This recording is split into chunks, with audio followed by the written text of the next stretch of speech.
Code of the sneaks. A wise man once told me, "What are those?"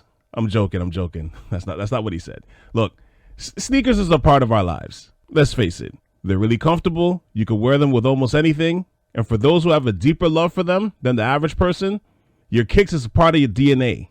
It's part of who you are. And once that happens, without even realizing it, you start forming your own code and ethics for them. You can only wear this one with this sweater or this hat or this tee. These ones only come out the box during the summers. Oh, these? These don't ever touch snow. You crazy? We're all governed by our own set of sneaker rules. But what are they? What are the codes that you abide by? We all got them. And on the latest edition of The Stoop, we're here to talk all about it. And also, way more than that. Because let's face it, it's a lifestyle. We got to go deeper than that. So I'm joined by creative director, as well as the creator of The First Time Father, Peter John Kerr, as well as sneaker OG and renowned barber, Michael Husbands. Look at the shoes. As we share a conversation about sneakerhead culture, the Jordan phenomenon, the upcoming kings on the scene, plus we discuss the impact black women are having on the sneaker game. Why aren't more roses throwing at Steph Curry for his sneaker deal after the fact? And we get into it all. This was recorded over the course of the last month and a half to 2 months, so there's some noticeable wardrobe changes from parts 1 to 2 and 3. And yeah, this is a 3-part episode. All right, so sit back, relax, and please enjoy. South Sharav is available wherever you listen to podcasts. Make sure you hit and like the subscribe button right below. And you could definitely check out southsharav.com to check out all my past episodes that aren't part of this channel. Once again, that's southsharav.com. My name is Cal C, and this is The Stoop on South Sharav Radio. Let's get it.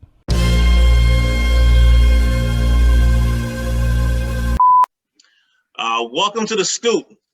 Our first guest is a first-timer to South Sharav Radio. He's an OG barber in the GTA. But in specific to this conversation, he's one of the biggest, and I'm not joking. He's one of the biggest sneakerheads I've ever seen. To the extent that I think he actually rivals pro athletes. I'm not kidding. I'm not kidding when I say that. And I've seen the IG stories. Please welcome Mike Husbands to the show. How you doing today, sir?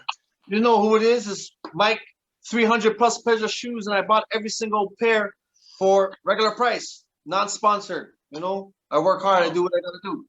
We need to get you a sponsorship. That's what we need to get that. 100%. We need to get that working right now. Mike. Come on, Mike. All day. Come on, Mike.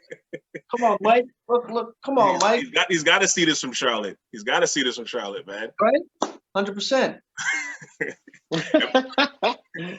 My next guest has been a staple on my natural, like my main podcast, the Out Podcast. He's a creative director and founder of The First Time Father, who last Father's Day had a Black Dads March in Toronto, which I was blessed to be able to participate in. Please welcome back Peter John Kerr to the show. Sir, how you doing today?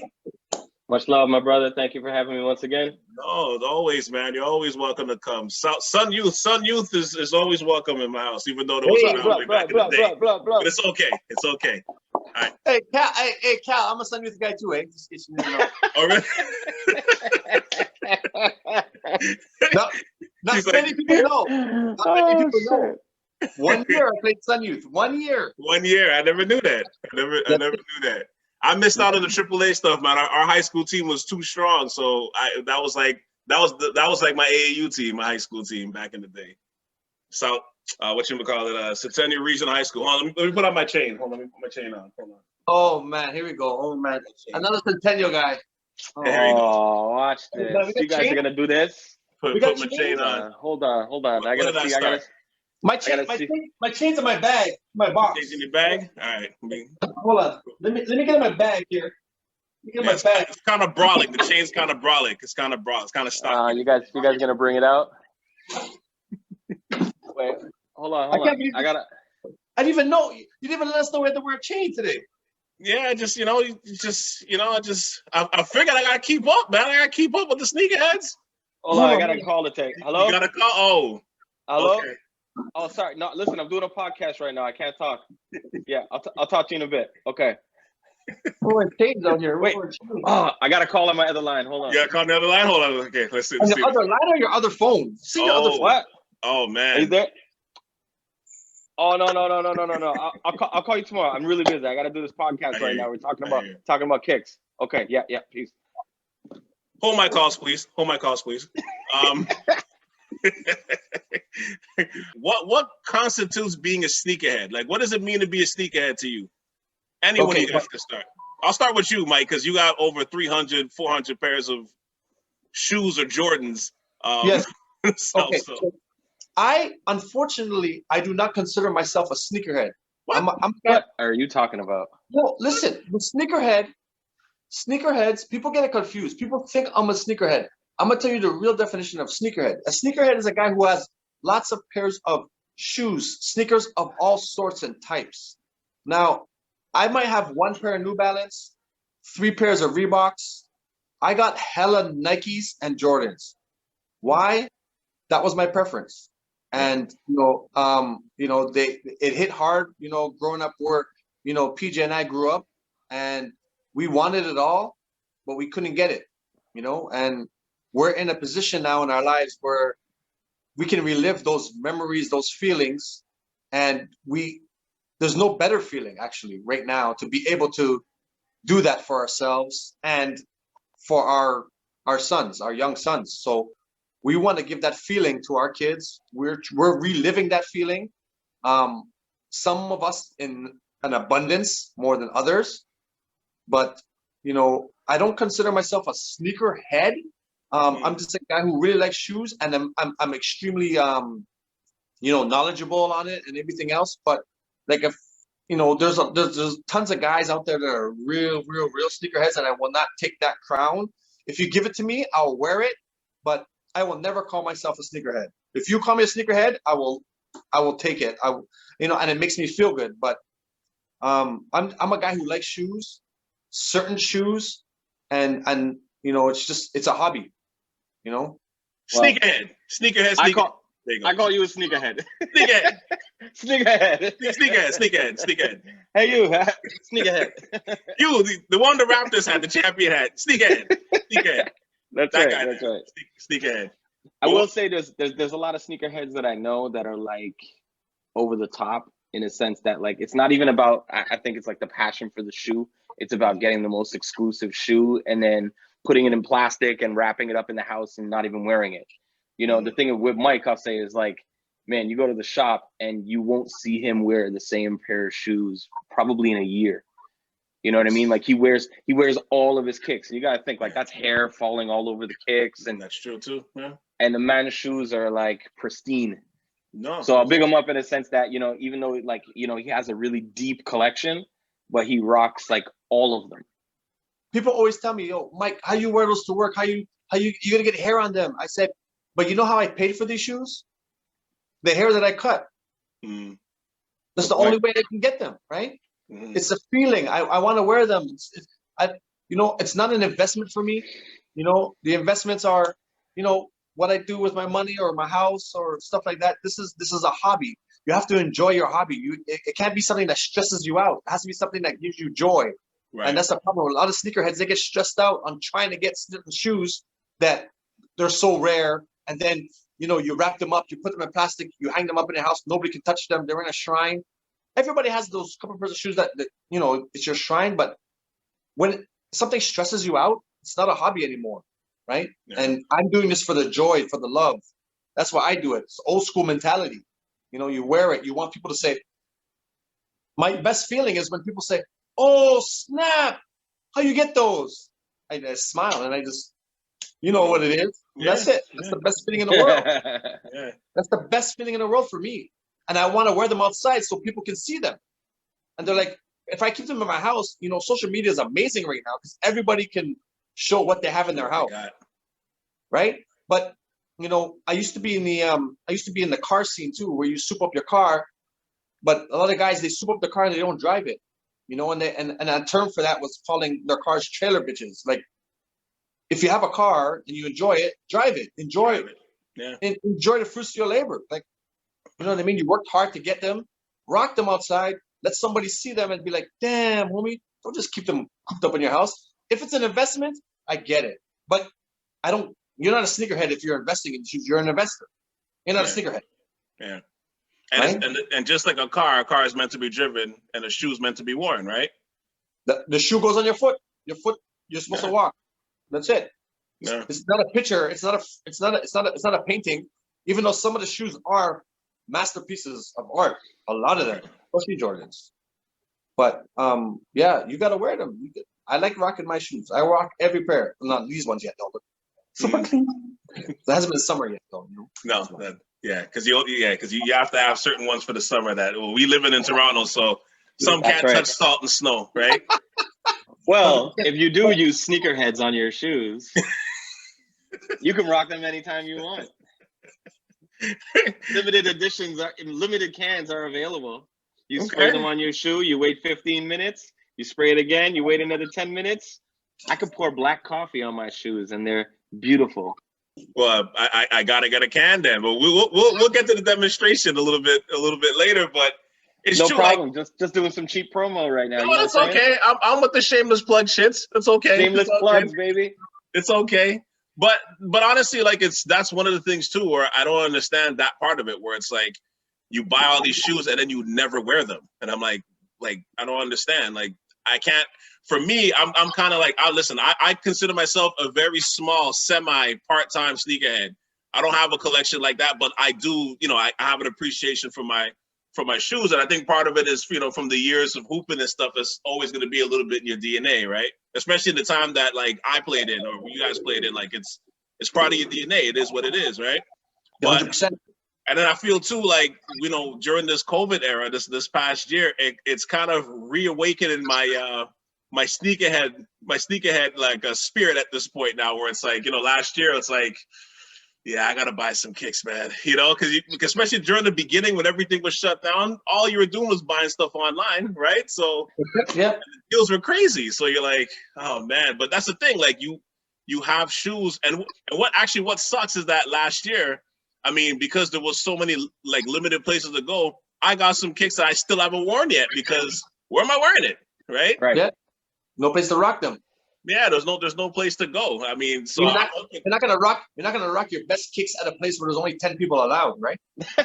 Exactly. That's right. Unless you want to swag out at Costco, you could do that too, or Walmart. Like, you gotta watch out. People be dropping that.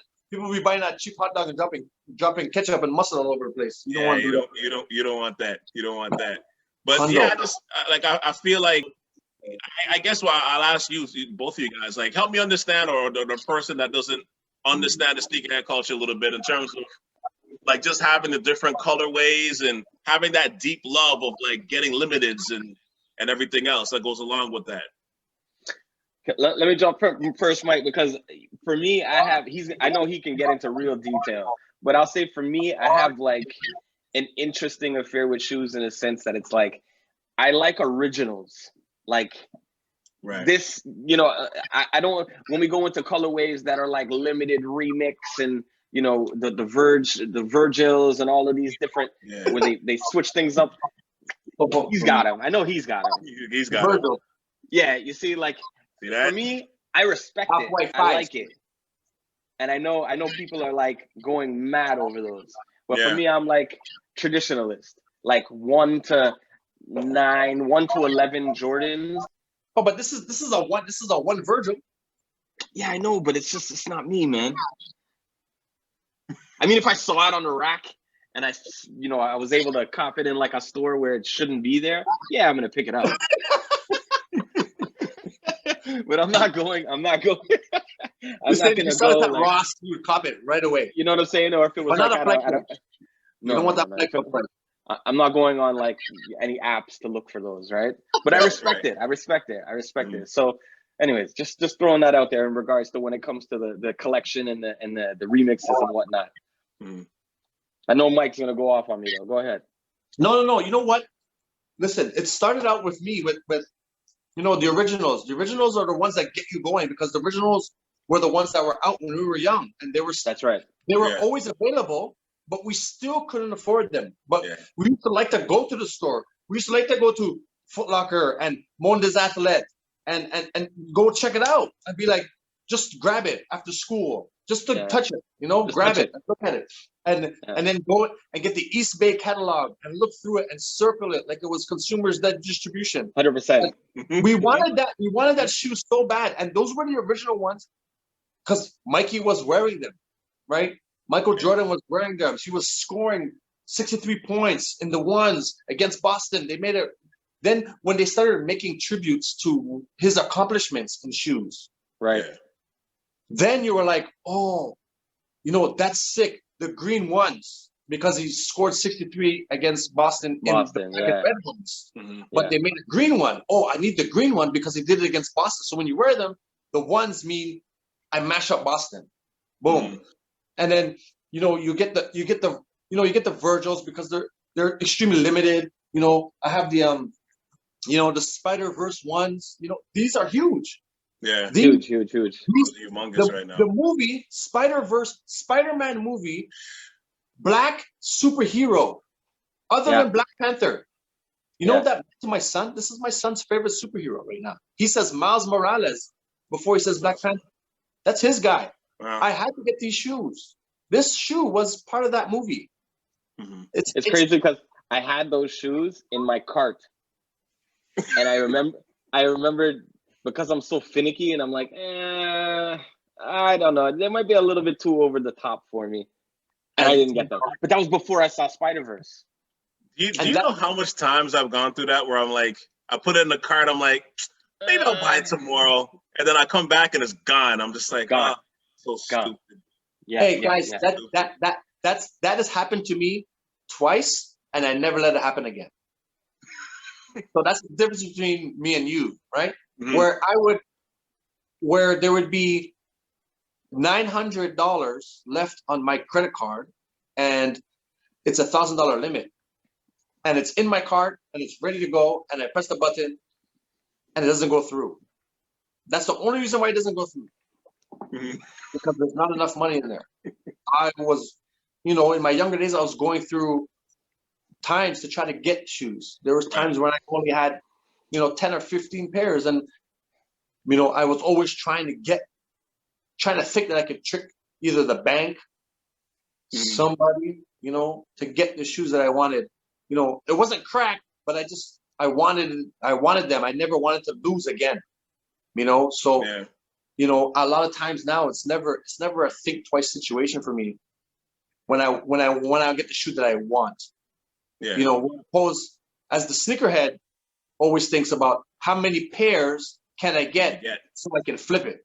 Yeah, that's right. Yeah. Even like, there was a couple of brands that did that to me where it's like, they do their little trigger sales. You go on and like you pick it, and by the time you add it to your cart, it's gone. Yeah. And it's like, man, I just sat here, I did this whole countdown thing. I don't got time for this crap, man. And then you go to check out, nope, sold out. Yep. That's annoying. And for me, because I wear 14s, so for me those sizes, especially being in Canada, are like, I don't know. I find it, for me, it's hard to get, man. Like, so hard. It's so hard. My God. So it's like when I see a 14 now, I honestly, it's like, if I like it, I see it, I got the price for it, I just buy it. Like, I try not to think twice about it anymore, because I'm like, I know if I wait, like I was saying before, I wait a day, it's gone. And that's it. That's the end of that story. And right now, we're in a system, we're in a time now where, you better triple click that. Yes, okay. Credit card number is already entered. Pre-programmed. So that you get it now. And then if you're thinking twice about it, you know what? You might be able to make $70. Yeah. If you're willing to go through the trouble, or just send it back. Yeah, that's true. That's what we do now. We just buy it and return it, worst case. Just flip it. Yeah.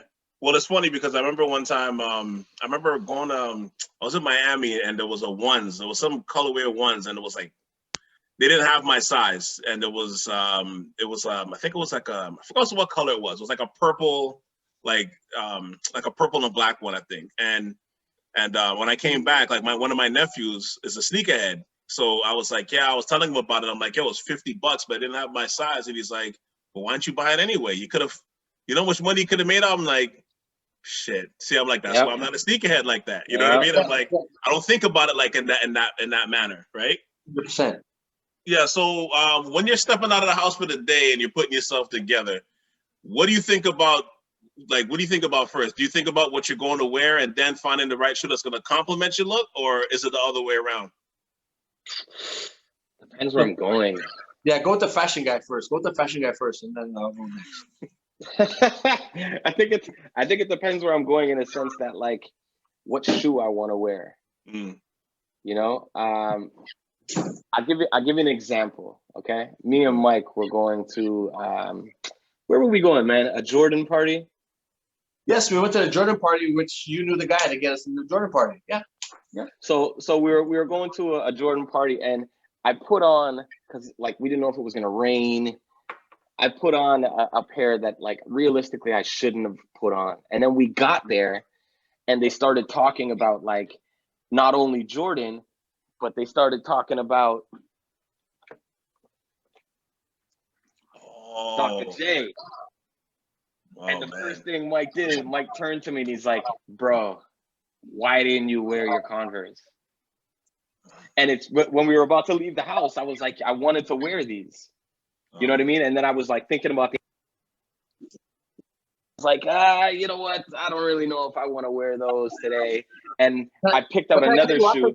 Can I cut you off for 1 second? I just want to cut you off go. because they need this. They need to hear this content from somebody who's sneakerhead. Okay. Now, Calvin, when you go to these places, right? The goal when you go to these places where there's going to be a lot of sneakerheads and guys, and it's a sneaker thing, you want to wear something that nobody else has. Somebody's going to turn their head. And he was worried about the weather. And I have that. He was worried about the weather. Oh, you had that at the time? Oh, man. But that's why I'm not a true sneakerhead. Because I was just like, you know what? Not today. And so when and PJ, I probably would have been like you. I probably would have been like, nah, this is just suede though. It's gonna rain. Nah, I can't do it. But that's the time that that's the time that I should have worn it. So when it comes to putting together the outfit, you know, I think that there's certain kicks that I could put on with any outfit. Yeah. You know, whether you have a blue denim, a light blue denim ripped with a nice like, you know, whatever t-shirt you're wearing with a jacket, you could throw on your ones, your retro, your bread ones. You could throw on your fours with any color and you're good to go. But then there's some outfits where it's like, you know, you gotta plan that outfit around these. Around these. Right? What's interesting about these, a lot of people may not know this, these are women's shoes. Oh. They don't make them in men's. And then I hit up my boy, shout out to Closet Inc. And I was like, dude, you have size 11? Run that. Run it. Wow. Run it. I don't care. It's also the color for first time fathers, so. Oh, there you go. See? Yeah. But anyways, yeah, when it comes down to the outfit, man, you know, I think there's some classic sneakers that you can wear with any outfit, and it all depends. Like, are you a type of guy that matches your top with your kicks? Are you the type of guy that doesn't like to go matchy? You know, so when it comes to mapping out the outfit, me personally, I go outfit first and then kicks. Outfit first and then kicks. All right. What about you, Mikey? So I'll tell you this. How I do my kicks is usually I'll be watching something on TV, and somebody will have a pair of shoes on that I forgot that I had, or I'll see somebody in the street wear a pair of shoes that I have and I forgot that I had, and I'm like, oh snap, I'm gonna wear those tomorrow, and then I plan my outfit after I pick my shoes. Around the shoes. See, but he has enough shoes. I was about to say he could walk around the room and be like, okay, you know what? I'm gonna wear red today. Do I want this red, that red, this red, deep blue red, this red, that red, that, like, you know what I mean? It's not your average situation. Do you do like the Michael Jackson spin and just go, and then you look at it and you be like, all right, that's the one. I'm wearing a black and red one today.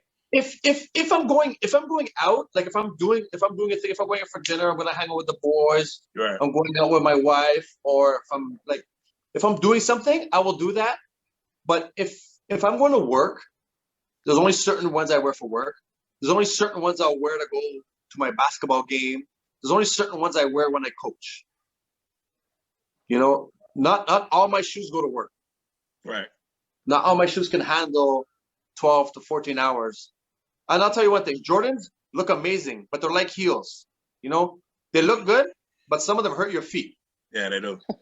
And I'm a barber. I stand on my feet 12 to 14 hours a day, and some of them just won't make it. Like this, Virgil. Oh, bro, we gotta put some more. We gotta put some more insole. We gotta put some more insole in here, bro. You can't wear this more than 6 hours. You can't. You cannot. You know the red one. You can't wear these for 6-7 hours. Right? Mash up my toe every time. But you know but the thing is too. Hey, but the see thing these is guys those right here? kicks. Woo! Oh, those you can wear. Let me give you a story. Hey, PJ, you know about the story about these? I have a pretty good idea. Hey, PJ, where did you and I both wear these on the same day? Where did we wear these at? It was a special day. Well, my brother walked down the aisle. Boom. I think I've seen that picture. These are what we all wore. Which, right? Yeah, they go with anything. Those are, I mean, I have a bucket list of shoes that I want to have before everything goes, and that is one of them. I don't have that one. I've never had those ones before. Those are the ones. So every time I see them, I always get like, you don't have those? You know who made me want those more than Michael Jordan? I'll never forget it, bro. Allen Iverson. When Allen Iverson was playing for Georgetown, and he caught that reverse alley-oop and pulled himself up, by the rim, and he had the friggin' he had those on with the ankle brace. Hey, you know what, PJ? I'm gonna cry because that was the first time I ever wanted a pair of 11s. Yeah, it was the exact same time. So sick, man. I had that game on VHS. Yo, the joke is looking back now, like, obviously, Iverson is a Reebok icon, with the questions and everything else, but they missed out. Like, they missed out. Just what you're talking about. Yeah, I remember that sophomore year, where he basically cemented himself as being the number one pick, and all he was rocking was those 11s, and it was a sickest shoe. It was only him, and I know Georgetown was wearing it, but like something about him wearing it, and that's why he's an icon, because something about him wearing it made it special. I totally agree with that. I totally agree with that. I was a big UConn guy, and the UConn guys, they had them, and the Duke guys had them, but nobody noticed that. Everybody knows that Iverson had those 11s on. That's right. That's right. Because Ray Allen wore them too, but it's like I loved Ray Allen in college at UConn, but wasn't the same. It didn't hit like Iverson, right? It didn't hit. That's right. It didn't hit. That's right. Yeah, they dropped the ball on that, man. Like looking back on it now, because I mean, putting him with that now would be legendary. And if you hear him talk, he still loves those shoes. Of course, he still loves those shoes. And it's funny to speak to what you were saying earlier about like the ones hurting your feet and stuff. Because I don't know if you guys, you probably would remember this, but Jordan's last season in the Bulls uniform, and they went back to Madison Square Garden, and he wore the ones, and his foot was bleeding. Yeah, and he went and changed them. Yeah, he had to change them. He had to change them, but the tech and it changed so much from even that period of time. So even to wear it now, it's like, that's a shoe you wear to go out somewhere. You don't you would never shoot around in those shoes or poop in them shoes and all that, right? No. But you know what? To be honest with the PJ has a couple pairs. I don't have a pair any them in here, but the mids, they've done a lot of good tech with all the Jordan 1 mids. They're a little bit better. They've been keeping the highs pretty, I guess retro or original. Right. Where it's really flat and the cushioning and stuff like that. But the mids, they're pretty. A lot of people diss the mids, and I know what I just found out. I'm gonna tell you guys right now, and this is gonna be exclusive to anybody who's watching this right now, not from a sneakerhead, just from a guy who likes shoes. Jordan's first shoe was not a high. It wasn't. So I'm going to throw this back a little bit. So during the first season that I had the Stoop, which is almost 4 or 5 years ago now, I dedicated an episode to the trials and tribulations of wearing no-name sneakers on your feet when you're a kid. Oh my God. Because they usually disintegrated on your feet by the time, you pretty much took them out the box. So just quickly, what is your shitty shoe war story? Because that was the name of the episode. I'll probably tag it with this episode, but what is your shitty shoe war story right now? And the way PJ's saying, "Oh my God," we'll start with you, Mike. Let him give us some time to recover. Okay, so go ahead. I wish I had a pair here. Okay, so I don't know if hopefully everybody's familiar with a pair of 12s Flu Game 12s are probably one of the most popular 12s there's out there. I had a pair of playoff 12s. At least I thought they were. I got them from Zellers. They were black and white, and I was begging my grandma for these shoes, and I wanted the playoff 12s. And my grandma took me to Zellers and said, these look like the same shoe. And they were $23.99. And they were a bootleg version of the playoff 12s, black and white, Rawlings. Oh, I remember. Oh my gosh, I remember those. The I Rawlings. put those on and I tried to feel like I was Michael Jordan. It had the look. And I put them on and I went to gym class and I literally got in there, ran around, tried to jump, slipped, fell right on my backside, and I think I broke my tailbone. But back then, you didn't go to the hospital. You just put some. Shook it off. You shake it off and put some Tiger Balm on it, and I was bruised for about 3 weeks from the Rawlings. With the plastic sole. They were called Rassole. Yeah, my grandma. Russell. $23.99 Rawlings, where I bust my Ross in gym class because I thought I could fly. Rawlings. I remember those, man. Yeah, And the yeah. cursive You know what spelling. the story is? Yes. You know what Rawlings? You know what Rawlings is known for? You know what they do? They make baseball gloves. Yeah, That's right. That's Yeah, right. Yeah. They had no business making sneakers. I remember So that. basically, I had a hard baseball glove on my feet trying to play basketball. Man, back in the day, I would have liked to get to the level to get to Rawlings. But we'll start with you, PJ. I wasn't at Rawlings.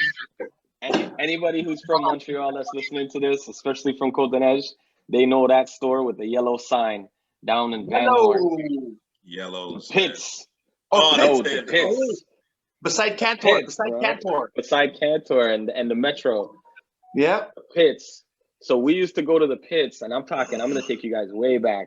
Back in the day, it used to be $1.99 shoe. They were black with the brown bottom, and you walk, and they go zip, zip, zip, zip, zip. Hey! It's not brown bottom. Don't say it. Gum. They were gum bottoms. Well, mine were brown, and the shoes lasted you a couple of weeks till your toe busts out the front, and then you go buy a new pair. But then, I upgraded to Kangaroos and Spojets. Don't know if you guys remember those. I know Spojets. I know them, but I never had them. Spojets.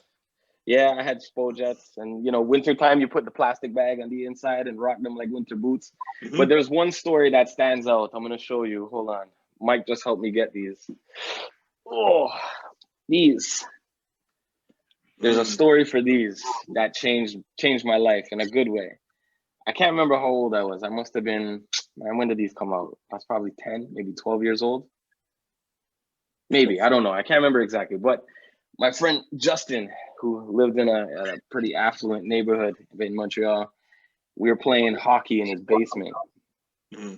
Give you an idea, he lived in Hampstead, and his pops came home and had a new pair for him. So he gave me his older pair. So I was like, oh shit, this is my first pair of J's. I'm like, what the fuck? So I put these shoes on, feel so good, bro. I go home, come in the house now. My mom goes, where you get those? And I'm like, oh, Justin's dad gave him a new pair, bought him a new pair. So Justin gave me those. Watch my mom. Take those off. We put them in a bag. Walk back to Justin's house. Ring the doorbell. I had to walk up the stairs. Give the shoes back. My mom said, if you can't get them yourself, you ain't getting them. Which is a good life lesson, but that hurts though. That hurts. That hurts hard. And you see, that was my first J. But you know what though? Because I went and put on my Spojets after that. Right? But I took a major lesson from that. I took a major lesson from it, and it's been with me most of my life. But you want to know what the crazy story is? So PJ, you hold that shoe there, right? So Calvin, you're recording both of us, right? Yeah. Okay. You know what's weird? That I'm gonna give you a story. This is my first Jordan shoe. So it's the black version to what PJ had, right? Yeah. So we're the same age. We probably had the best friends. Same thing. Those are the playoff kicks. I know that. My best friend gifted me these. He was fortunate. He gifted me these bread 4s because he got the bread 5s. I got these shoes. I was happy to have a name brand pair of shoes. To me, these were Nikes. These weren't Jordans. These were, yeah. This was Nike what Airs, on their shoe. These were Nikes. And I said, wow, thanks. This is amazing. And I wore mine home. My mom said, where you get those shoes? I said, from Paul. She said, Paul. I said, Paul Johnson. She said, oh, that's a nice boy. I said, yep. His mama got him a new pair, and he gave me these. I didn't have to take them back. I was rocking these. I was skateboarding in these. I had to take mine back. I was bathing in these. It's unfortunate you didn't take yours back. But you know what, Calvin? The sentimental thing with these, like PJ said about his, it runs deep because it has a story. And that's why we get the shoes that we get. Like PJ doesn't have 300, he has 30, but he has a story, right? He's not doing it just because, right? I get all the shoes that I wanted. Yeah. And I have a story, right? You know, everybody's story is different, but this was the origin of my situation right now. You see how it matches my jersey I'm wearing today? I see. It's the color scheme is nice. The color scheme is rocking kind of nice. That thing, I feel like a Trini right now, but I'm busy. But you know, this may sound really odd, but one of my favorite smells in the world is the inside of a new shoe. It's so ridiculous that when I come home with a new pair of shoes, it's like a new car to me when I smell the inside of a new car. The inside of a brand new pair of shoes that you haven't worn yet, to the point that when I come home with new shoes for either me or my son, he opens the box and he goes, mmm. It's a true story. I witnessed it. You guys aren't into oh yeah, you saw it. You guys aren't into the smell of new shoes? No, you know what? It's funny because of my background with my family background with music, the smell of sneakers, the smell of records was the other one for me that I would go through, like a vinyl, because my father being a DJ, I had a whole bunch of siblings and people being like DJs and stuff. So so those two things I always kind of identify: the new smell of a shoe and the smell of a record. Was like, you know what? I like the crackle of a record. I never smelled the smell of a record, but I like the crackle of a record. But I know the smell of records. Yeah, there's a smell. There's a certain smell of a record too. So there was that. So I get that. My first brand name shoes was my brother. He came back. It was like he had a basketball scholarship, so he came back from school and he got me a Converse. I don't even think it was a weapon. It was just a Converse, like a white and blue Converse. But I wore them shits like they were Yeezys, man. Oh my, it was the happiest, man. I was so happy with that. If you wore it like Yeezys, that means you never wore it, because these guys don't wear the Yeezys. I know. No, but I wore them. Like those, like I wore them all the time. Like you wore them like they were a pair of Air Max 95s. That's how you wore them. But the joke is, from like the shitty shoe war story perspective, was I remember going into high school, so my first year going to Centennial, right? My mom is like ready to go to like the pit again, and I'm like, we can't do that. I got name brands, it's over. We can't go backwards. It's done. Can't go back. We can't go back. And I'm like, and back in those days, I'm like, I'm getting bullied if I go and get 100%. The 7th grade with Excaliburs on. I'm like, I'm done. Like, Excaliburs. It's over. Excaliburs. Yeah. It was all about that first day of school, and I remember like. Nowadays they don't seem like anything, but we used to go to New York in the summer. My grandfather used to take us to New York, and back then there was no like internet that you go online and buy your stuff. You see what people are wearing. So when I was like a kid going into grade 7, we were walking through Flatbush, walking through the Coliseum on Jamaica Ave, and bro, when we saw friggin' Patrick Ewing's, I saw the Ewings, the blue and the orange and white Ewings, the all black with the white Patrick Ewing with the little basketball. Man, I wish I brought my Ewings. I wish I brought my Ewings. When I bought my first pair of Ewings, bro, I showed up to grade 7. I was like 4'9". I showed up to grade 7 with my Ewings on. When I tell you I kicked in that door, I was the biggest man on the floor that day, because nobody had Ewings in my entire high school. So when you show up with those exclusives like that back then, and you were Jamaican. my favorite pair of my favorite first pair of shoes was my shoes I got after the Converse. We went to New York, but it wasn't New York City. For you Montrealers that are watching this, it was Plattsburgh. Boom, boom, boom, boom, boom, boom, boom. With the Plattsburgh, and got these black high top flights. You know, with the big F on the tongue. Heavy. The cursive. Heavy. No, cursive. Not even the cursive. I had the big F. Yeah, I had the big F. So it was black. It was black, but the colorway was fluorescent pink because back in the early '90s, fluorescent was everything, right? Yeah. That's right. I walked into that thing like when I walked into school with those or hooping. Actually, I even walked in like the first time I had to go play in them. I'm like, man, I'm waiting for everybody to dress, put on their stuff, and I'm just waiting. I'm just waiting. I'm waiting because I know I'm putting on my shoes last, so you can see what I got on. You know what I mean? I'm like, yo, I wish to this day I can get that shoe again. Yeah, I'll tell you. Bro, you just said something. Hold on, Sorry, PJ. Let me tell you the story, and PJ knows the story too. So my first pair of Nikes, right? My uncle bought me, and we went in the mall. We lived in Cotonou. My uncle bought me these these Nikes. They were with the Velcro. $15. He bought them. They're canvas, all orange with blue writing. They kind of look like bootleg Converse. You know the what's the popular Converse called, PJ? The weapons? Which ones? No, the canvas ones with the little thing on the front, the little toe. Chuck Taylors. The Chuck Taylors, yeah. Yeah, they were like a Nike brand of Chuck Taylors, but they were orange and blue. So I got those, and I thought I was the man. Like, I got a pair of Nikes now. You guys ain't messing with me. I was home. I showed my mom, and after I showed my mom what my uncle bought me at the mall, I was so excited to show my cousins and all my friends that were playing across the street. And I literally left the house and I ran across the street to go show everybody. Boom. Mikey gets hit by a car. Man got licked by a car, bro. I was so excited about my Nikes. I got hit by a car, bust my head, coma for a couple of days. Oh my gosh. Stitches, everything. Nobody knows, like, my hair is really long right now. But when I cut my hair short, I have an upside down Nike sign. Stitches in my head, 37 stitches.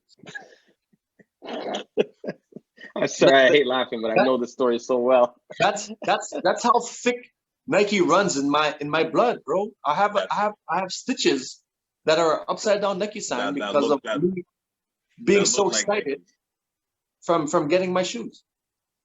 That's crazy. That's crazy. I remember that.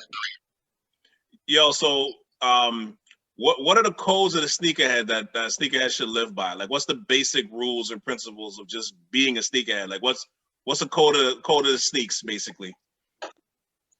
Man, like I said, like me, so in the old school guys, like, you wear your stuff, right? You try to get your stuff, like, you wait in line, you try to build relationships, keep those relationships. You're an honest guy. You're gonna get scammed at least 10 to 15 times during your sneakerhead career. Mm-hmm. I've been shunned. I've been scammed. I've been, it's all part of the game, the lifestyle. It's like playing the stock market. Exactly. Like, you're gonna get burned, right? You're gonna lose some, but the reward is amazing. That feeling, you're always striving to get that feeling. And I feel like sneakerheads, like, you're always just trying to do, the old school way. A lot of guys now, the new way of doing it is kind of like, with the bots and paying so much money and having a hookup, like your mom working at Nike, we won't say any names, Mm-hmm. but like, all that stuff is like the new age rappers, Right. They put out 50 million songs and they talk about, I have 25 million streams. Mm-hmm. But you have 25 million streams because you put out 50 million songs right now. Like, back in the days, you used to listen to one Tribe Called Quest record for 3, 4, 5 months. Longer. Now you listen to one song for 2 weeks. Yeah. Yeah. But now, you know, with the sneaker game, it's always another sneaker coming out, and you have to get it. You have to get it. You have to get it. You have to get it. By what means am I going to get it? And the sneaker game has, you know, it's revolutionized.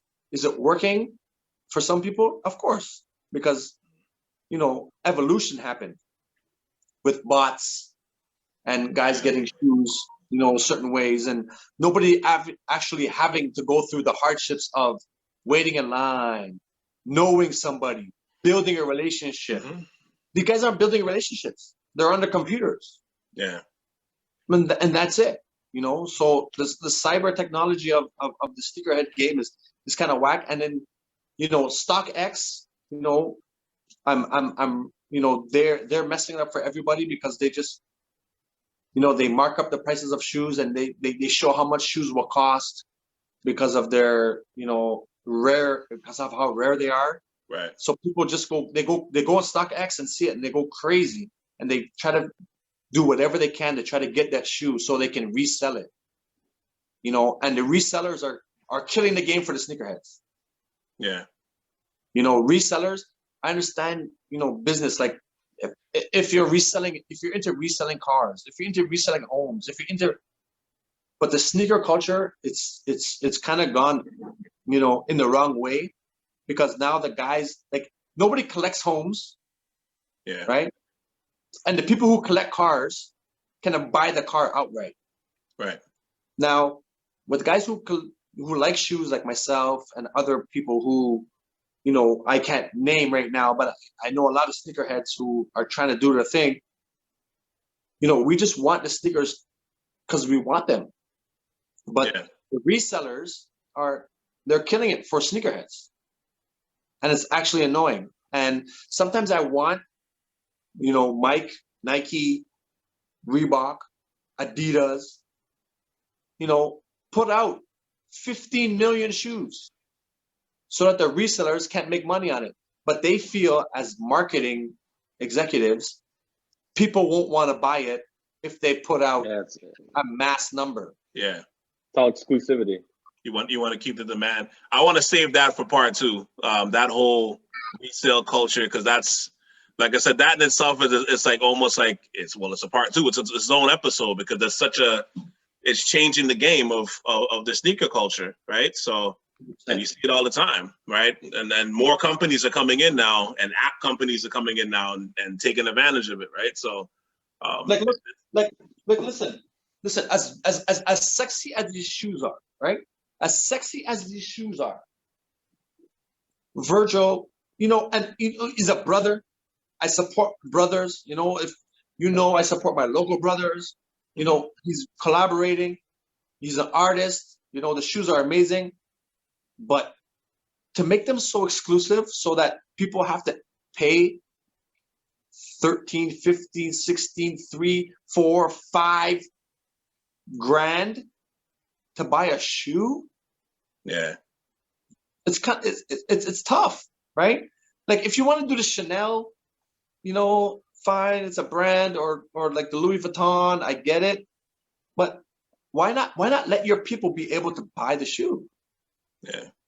You know, you're like, uplift your people, because you know how I give away sneakers to kids, worn, brand new, good shape, and the feeling they get is amazing. It's amazing. Yeah. Why wouldn't you want to do that for everybody? You know? Okay. So what about you, Pete? Peter. Like, what constitute being like a PJ's good, bro. Don't worry about that. Okay. All right. But what constitute being like a, you know, like a code of the sneaker? Like, what constitute, not constitute being a sneakerhead, but like what is the basic principles for you, like in terms of being a sneakerhead? Like what to wear, how to wear it, what not to wear it with it. Is there specific times to wear, you know, like that kind of thing. I mean, I have a different fashion sense than, you know, a lot of people. So it's what I like, you know, the average person may not like. Right. But I mean, I have some rules in a sense where it's like, you know, my laces can't be twisted. Laces got to be flat. I'll sit and straighten all my laces. When I was younger, you know, my uncles always told me, if I'm buying you these shoes, they're not leaving the house dirty. So, you know, toothbrush, Windex, you got to clean the soles, you got to clean the thread. I would take the shoelaces off and wrap it around a bar of soap and scrub the laces, pull the water out, put your laces back in. You know, in regards to rules, I don't really know, you know. It's tough to say. There's some shoes that, you know, just don't look good tied. Yeah. You just can't tie them up. You got to wear them loose, you know. I don't know. That's a tough question, bro. Yeah, I don't know, especially these days, I don't think I ever tie my shoes, which is bad because I'm a parent. I tell my kids to tie their shoes all the time, but I don't do it. You know? No, I tie some of them. No. I tell you what. So with the tying of the shoes, some of the shoes you have to tie. You know, like your ones, like shoes that, you know, especially in these times because of our dress codes. You know, the way the style has changed since we were younger. Right. You know, we have to tie our shoes in order to also take care of them, right? Because back in the days, when you get a shoe, you wear it loose because you wanted to be cool, and it didn't matter. Like you weren't trying to resell your shoe. But right now, you have to try to keep your shoe on your foot so you don't scuff it, because there might be that odd chance that somebody might want to give you $200, $300 for that shoe that you wore, right? So you kind of want to protect that situation, because, you know, people always say, "Oh, Mike, man, you have so many shoes. You have so many shoes. Would you ever sell them?" I said, "No, I want to give them to my son. I want him to rock. I want him to be the cool kid." You understand what I'm saying? But if it ever comes a time where, you know, he's in a situation and he can sell them, then fine. So I want to make sure that they're in a state where that he can sell them. You know what I mean? And then a lot of people say, "Oh, Mike, you can't ruin your shoes anyway because you have a pair of shoes for every day of the week." That wasn't my intention. Right. But, you know, there's certain shoes that you have to tie, and there's certain shoes that you have to wear loose. And like PJ said, they always have to be neat. You know what I mean? Always got to be clean. Yeah. You always got to be neat. You always got to be clean. You know, people always say, "Oh, you know, you have 300 pairs of shoes, 400 pairs of shoes, 500 pairs of shoes. They're always going to be clean." No. If you knew me, if you know PJ, you've never seen me in a pair of dirty shoes. And that was from when I had 6 pairs to when I had 300. Right? That's the rule my uncle said is, if it gets dirty, that's it. You're cut off. But I will say this though, the one thing that I know with me, two rules for sure, is that every summer I must buy a pair of all white kicks for the summer. Must have. That's you know, a nice pair of all white Air Force Ones is usually my go-to for your, you know, your low ankle socks in that summer barbecue. That's usually that. Yeah. And then what's interesting, and like, as I'm looking at my shoes and I'm thinking about it, is I realize that I have a life cycle of my shoes. And usually when the shoe starts to bend, the sole turns, you know, that's when that's the time to go. Come to the end of it. It's the end of the street cycle. So the shoe will come in brand new. It goes up on the shelf. You take care of it. You wear it once in a while. Once the wrinkles in the toe start, that's the first sign that we're on our way down. Then when you wore them enough, and this is usually like 2-3 years, if you don't have shoes like Mike, they start to bend because the sole is, and once they start to bend, you get the Aladdin effect. That's what it's called. The Aladdin effect. So once the Aladdin effect kicks in, they now go from the shelf to usually the closet. They become shoes that you wear to go to the store, to go to Costco, to go. And then once they get past that point, the top 2 holes for the laces are usually out. Yeah. And they're slide in, slide off. Now they're in the garage, they're cutting the grass. Yep. To the point that now you have a box of shoes in the garage that you don't need anymore. Right. And if I don't give them away before they get to that point, that's usually the end cycle of the shoe. And I like to say that's a good like 5 years. Yeah. Maybe 6 years. Maybe longer, depending on how long you preserve some of these shoes. Well, as your collection gets bigger, yeah. As your collection gets bigger, that time frame stretches out, right? That's true. So, you know, So let me ask this next question. A couple of questions before we wrap up at least part one. But do you qualify as a sneakerhead if you don't own at least one pair of Jordans? No. Mikey's like, kind of questions that, bro. I just was waiting for PJ to go because then I was gonna hit it, but I just want PJ to go. No. Because like, what is it about his shoes that are still so captivating? Because I mean, you're talking from '85 to now. Like, it's to me, it's honestly what's insane to me is so the first pair of Jordans I had were the Carmines, right? I had them in grade 8. Carmine 6s? Yeah, I had those are my first Jordans I ever had, right? And what's crazy is, and I was what 13 years old at the time. And what's crazy to me is that, 20 something years later, I go to see, go to my sister's house. I see my nephew coming out. He's like, last year high school himself. He's rocking the Carmines, and he's like looking at me like, yeah, look what I got. And I'm like, dude, I had those in the 8th grade. Like, I played ball in those. Yeah, I played ball in those. Like, I didn't wear them on the street. I hooped in those, But I'm like, that's right. But I'm like, yo, it's crazy that like somebody, 20 something years in who really truly never saw Jordan play is now coming out the house with those Carmines, and it's like, and it's the same feeling. Like, what is it about his shoes that's still captivating, man? I think from my standpoint, man, it was the first time that, I always loved creative. I always loved marketing. And like, when I saw Spike Lee come out and it's like, it's the shoes. It's got to be the shoes. You know what I mean? When I saw that come out, when he jumped from the free throw line, like down to the penalty, like, not being able to wear, these. Bands. Yeah, the bands. The bands. Not being able to wear. There you go. Was it these or is it those? No, I think it's the one there, the one Mikey's wearing. Mikey got the hands. Great. So I'm gonna get rid of mine then. But the story is still the same. The reality is that, the fact that he couldn't wear them in a game, the NBA fined him, and Nike said, you know what, we'll pay the fine. And the fact that he was such like a game changer, before Jordans came out, there was nobody really doing that. There was the Converse who signed with Dr. J, Larry Bird, Magic. Who else had them? Magic. Isaiah. I actually had those. Yeah. Isaiah. So those shoes were iconic shoes, but you don't see people rocking those because I think what happened is with those, they didn't tap into street culture.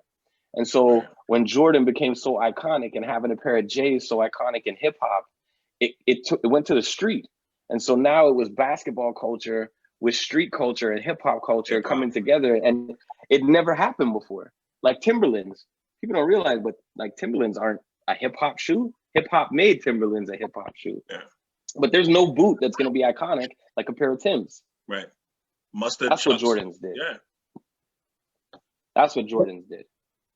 And just to go on what PJ was talking about, what Michael Jordan did, with the whole Spike Lee thing, and the shoe getting banned, and then people started, in I wouldn't say our culture, people were wearing with Jordans because Jordan was the next best thing. But what happened was he went against the grain, like how Iverson did, right? So Michael Jordan was our Iverson, right? He had the baggy shorts first, right? He was wearing shoes he wasn't supposed to wear, and he was winning. He was doing stuff. So everybody always wanted a pair of Jordans. And then when they were finally able to get that pair, they felt like they were on top of the world, like how Jordan was. Jordan started winning championships now. And then, to bring into the whole culture aspect of it, you had the Spike Lee, you had Mikey beating, the Cleveland Cavaliers, big shot against Low. It was a whole transition. Michael Jordan beat Larry. Michael Jordan beat Magic. So now Converse is donezo. And now you're looking at Nike. You're looking at Jordans because Michael Jordan is getting to that plateau of championship pedigree. And you're like, oh, when Steph Curry, I'm going to go forward. I'm going to come back. But when Steph Curry was at the top and killing everybody in the league, and they were winning championships. All the kids were wearing Steph Curry's to the point where I was wearing Steph Curry's. PJ was wearing Steph Curry's. We were both going to Sport Check together to buy Steph Curry's because that's what happens. When a winner wins, you want that shoe, like how Kobe's are. I don't have any Kobe's here. I have a couple pairs of Kobe's. But when you win, people want your shoe. Yeah. So there was a time. Or when you're iconic, when you do stuff that's iconic. Because Iverson didn't win, but I mean, who to this day doesn't want a pair of questions, right? 100%. Right. But especially when your nickname is the answer. Ewing had his time when he was iconic. You know, Hakeem Olajuwon when he had his time when he was iconic, and he was rocking Avias. There was a time when Carmelo was iconic, and people were buying Avias like crazy. Why? LA Gears, I remember. Nobody. But you know what? There's one moment that I remember, you know, in Do the Right Thing, when homeboy steps on his J's, and the whole block comes and is like, "Yo, you stepped on my J's." It was like that whole idea that Jordans weren't sneakers; they were Jordans. Yeah, it was something different. This man has been retired since 2003, so it's almost 20 years at this point, and he's still the highest selling shoe, and it's not close. It's not close. And to me, that's where I'm like, yo, this is beyond crazy now. Yeah, he's not even playing. Yeah. You know? And he owns 80% of Jordan. Yeah. Right. Nike only owns 20%. That's right. He bought his logo. And I mean, just I mean, everything that goes along with it. Because to me, like, Mike might come through the screen when I say this. I wasn't the biggest Jordan guy when it came to shoes, but like I recognize obviously like there's still some like numbers and ones that like I need to get or I still want to get and whatever, right? So, but the crazy thing is with him, it's like it wasn't just the playing, it wasn't just the street culture, the logo. The logo itself is honestly thinking about it tonight. I'm like, that's like the logo is like it's like Coca, like Pepsi. You know, it's like the McDonald's, it's like the McDonald's arch. Like 100%. The Jordan logo. What other athlete do you know, black athlete do you know that has a logo? People have tried. Remember Shaq had his? And that was a dope logo too. It was a dope logo, but the thing is like this logo of him jumping. Hey, guys, that's a household name now. Hey guys, let me tell you something. Where can you go drive in Kentucky and see this logo on the back of somebody's pickup truck? Yeah. True. Yeah. Other than Chevy's Silverado, you might see this on the back of the truck. You will not see a Reebok. You will not see Dr. J. You will not see Larry Bird. You will see a Jordan Jumpman logo on the back of somebody's truck in Idaho, Indiana, wherever. The Jumpman logo is iconic because of what he did in the sport with the shoes, with the brand. Ain't nobody doing LBJ. Even more incredible though is that sticker in my life. Yeah, what's even like more incredible to me is the fact that like this is a basketball player and a basketball brand that you'll see now on iconic images of a glove catching a football, of baseball teams with the Jordan logo on it, soccer teams wearing the logo, hockey teams wearing Jordan. Basketball and street culture, he's gone over to other sports. Yeah. You know what's the craziest thing you see now is when you see, you watch an NFL game and you see the offensive linemen wearing ones. Amazing. Like Aaron Donald, sacking quarterbacks wearing the ones with cleats. Like to me, when I see that, I'm just like what's happening here? Like I don't. Next level, man. It's next level. Hey, oh man, I can go to my car right now and I would show you a pair of shoes where you go on and play against Tiger Woods. I don't play golf with Reeboks on, with Adidas. I got 6 pairs of Jordans to play golf. PJ we got golf shoes. We're trying to be Tiger Woods on the course, but we said we're not wearing Tiger shoes. But you're not wearing Tigers, which is Michael Jordan shoes trying to be Tiger. Tiger hoods. No, but and then you we're trying to wear Michael Jordan shoes to be Tiger. But what's crazy now is like you're looking at like even today's NBA. He's got two of the most exciting players in the league under his brand now with Luka Doncic and Zion Williamson and Jason Tatum and Tatum, right? So you're looking like at the future now. You're just like, especially where these guys are going. You're like, wow, like so this is going to extend another 10, 15 years at least, 100%. at minimum. Did you guys hear that story about when Rip asked him? Richard Hamilton was like, when he played on Washington, when you gonna sign me to Jordan? And he turned. When you average 20 points, sucker. No, when he turned to him and he said, "You ain't an all-star," or something on the lines of that. He turns and said, "You know, you're not Jordan material yet." Wow. Did he end up becoming a Jordan? He never did, huh? Yeah, he did. Oh, wow. Yeah, Rip Hamilton did. He did become one, right? Yeah. Rip was a Jordan guy. Yeah, because I know he became an all-star a few times. So I wonder if like I think Rip was a Jordan guy.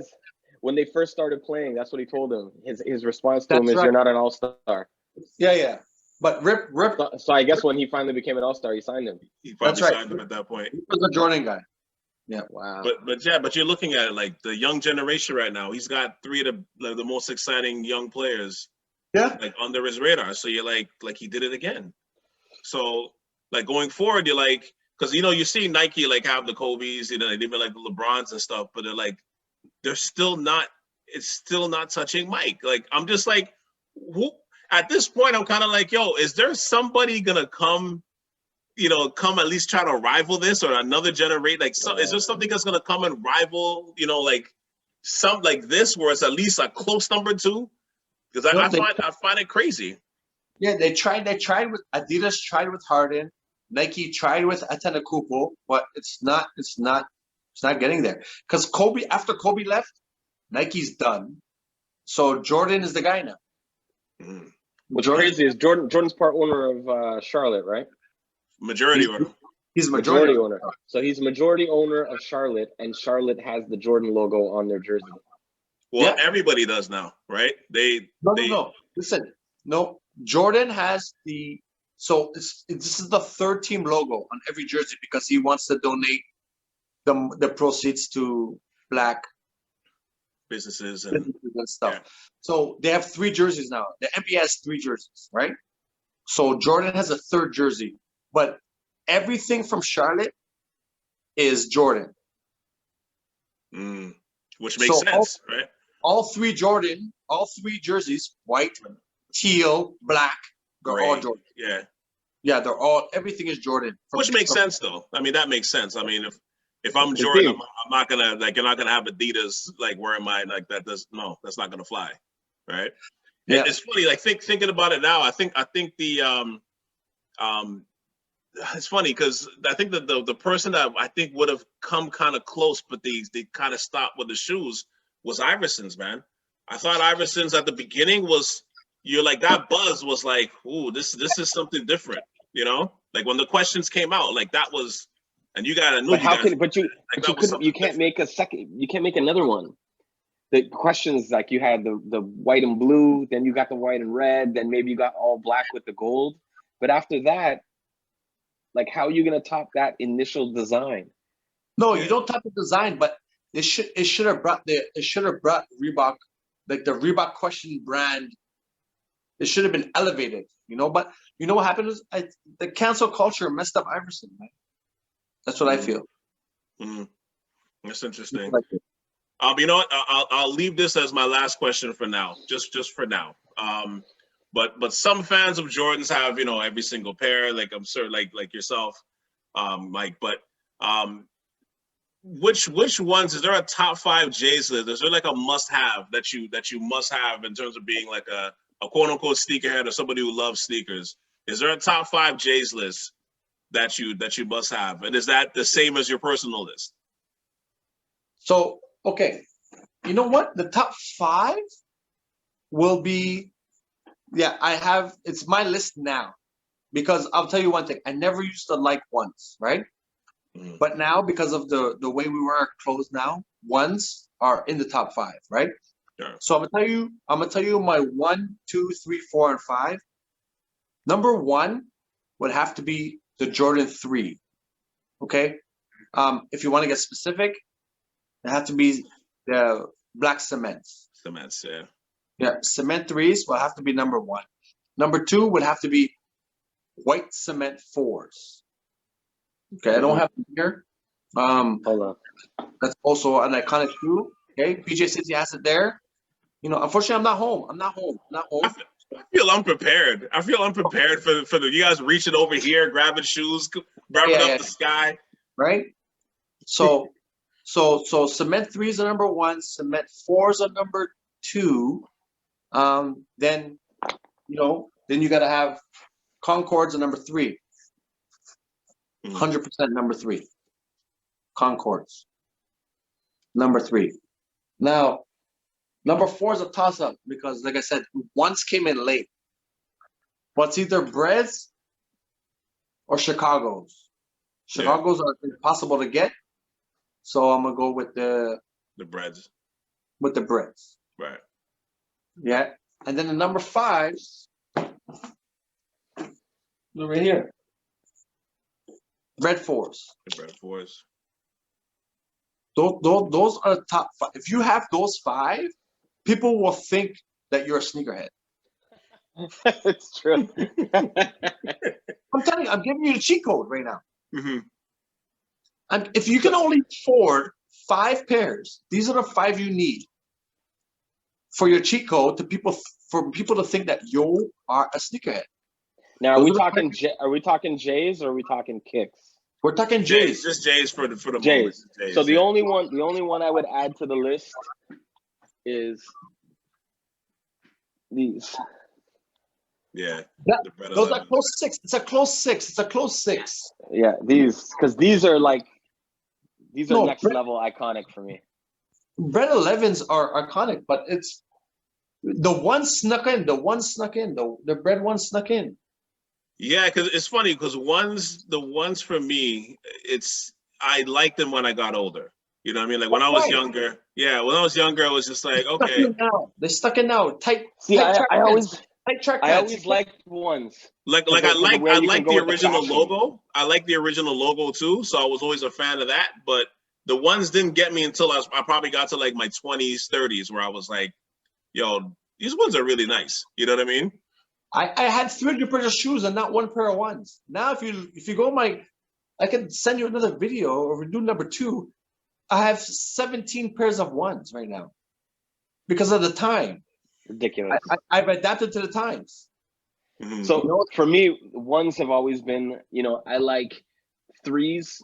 3 and 4s were always like, my number ones. Yeah. But there was something about when we were younger, like I know you guys remember, but for most people who were out there, but basketball was my life. Yeah. You know what I mean? Like, so for me, seeing Jordan do, 7 times through the legs at the Garden and then pull up and hit a jumper on Bird with his ones on. Boom. Like, ones to me were like unbelievable. That was everything. And then when he took off from the foul line and pumped back, with those were the 3s that just took me to another level. And then, when Spike Lee did that commercial, it's got to be the shoes. The 4s were just like, I need those. So for me, ones were always my love. 1s, 3s, and 4s. 1s, 3s, and 4s. I think my list is 1s, 3s, 4s, 11s. You know what's funny? Especially in the last few years, I really like the 2s. I was gonna say, what? How come nobody really like the 2s, man? Like nobody likes the 2s. Only big guys like the 2s. I love the 2s, man. I love the 2s. I love the 2s. I have one pair. I have 340 pairs of shoes. I have one pair of 2s. I don't have any. I bought them at the outlet. I bought them at the outlet for $35. See, what's funny is I picked up the 2s at the outlet, at the Dixie Mall. I looked at them and they were like $89, and I was like, "Am I ever even gonna wear these?" Mm-hmm. And I was just like, "Nah, I'm not getting them." Just to you know what? And maybe that's the uniqueness of me, I guess, because I like rocking stuff that not everybody's gonna wear. So maybe that's the pull for me for it. But yeah, for some reason I'm like, yeah, I gotta get a 2s at some point. And you know what shoe was underrated too that I like, that like I didn't like when they came out back when we were in high school, but now I would say like when I see them now I'm like, yeah, these are nice. Is the nines. The nines. Which ones are the nines? The nines. Those are the ones that he wore when actually he didn't wear those. He was retired. It's the shoes that he came out when he was retired. Yeah, pull it up. Like Yeah, so he didn't wear them. He was playing baseball sometimes, but because there was the 2 years that he was out, it was the nines and the tens where he was out. But I don't know. But for some reason, I like looking at him now, like at this age. Oh now, yeah.